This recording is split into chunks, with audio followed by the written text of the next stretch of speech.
Hi, this is Morley and this is the M-Wire. In this video, we are going to look at the shocking arrest of a 9-year-old girl in Rochester, New York. It's unclear as to what she was being arrested for, but given the circumstances, I don't think it really matters. We're going to watch a video of her arrest, and she is clearly handcuffed in the back of a police car. If this doesn't formally define what it means to have somebody in custody, well then I guess I have no idea what the words in custody means. Watch the behavior of these officers, specifically what they say to her, and you tell me whether or not this was necessary. Come on.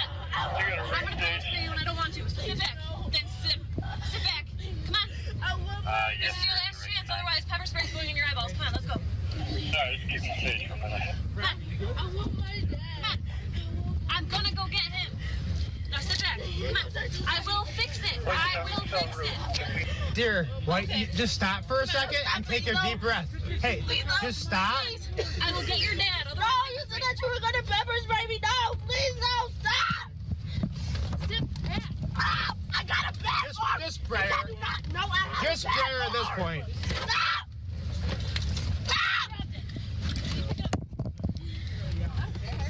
Dear, Stop. I got her. I got her. Please, wipe my eye. Wipe my eye, please. Unbelievable. Yes, officer, it clearly was unbelievable. Your actions were unbelievable. A 9-year-old girl who's obviously traumatized for being arrested, not that it matters why she's arrested, she didn't deserve to be pepper sprayed like that. I mean, she's handcuffed, she's clearly in the back of the police car, and notice how many cops are on the scene. I mean, is this really necessary? I think rather not, given the circumstances. In my humble opinion, this is clear, cut and dried police brutality. How do you call it anything else?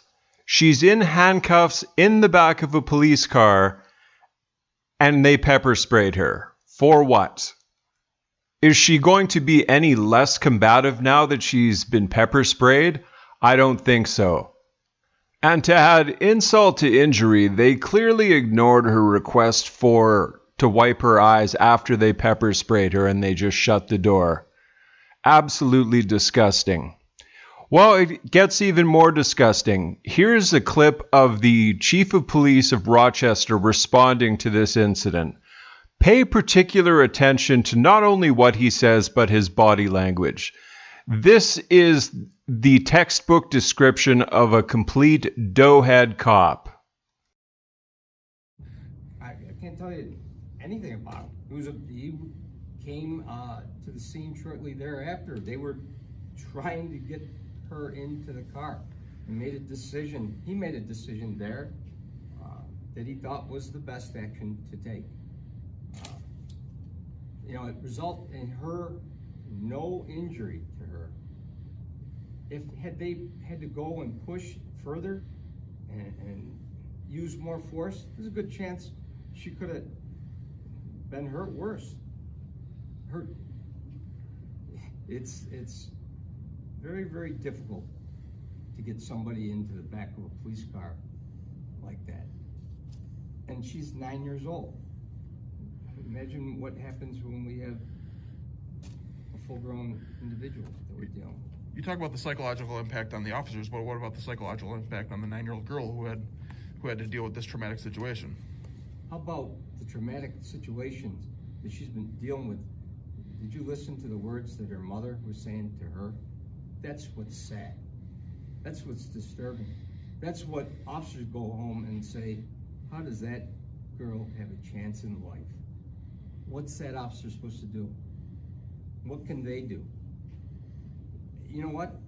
Understand how we respond to situations. It may go from a man with a gun call, to a traffic accident, to a family disturbance, to another incident. After this, those officers probably had to go on to several other calls that night. This doesn't happen in a vacuum.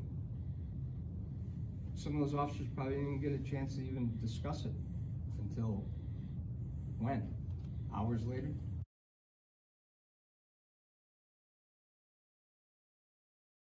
I find it absolutely incomprehensible, saying nothing of reprehensible, that he can just stand there and rationalize the actions of his officers on a 9-year-old girl who is clearly handcuffed in the back of a police car. And then he deflects it by talking about what his officers go through on a daily basis on the job. Well, hello and welcome to being a cop. If you can't handle those types of things, maybe being a cop isn't for you. I hope this little girl's family sues the Rochester Police Department, and it is with every good wish that they are awarded nothing less than tens of millions of dollars in damages. That would be sweet justice, in my humble opinion.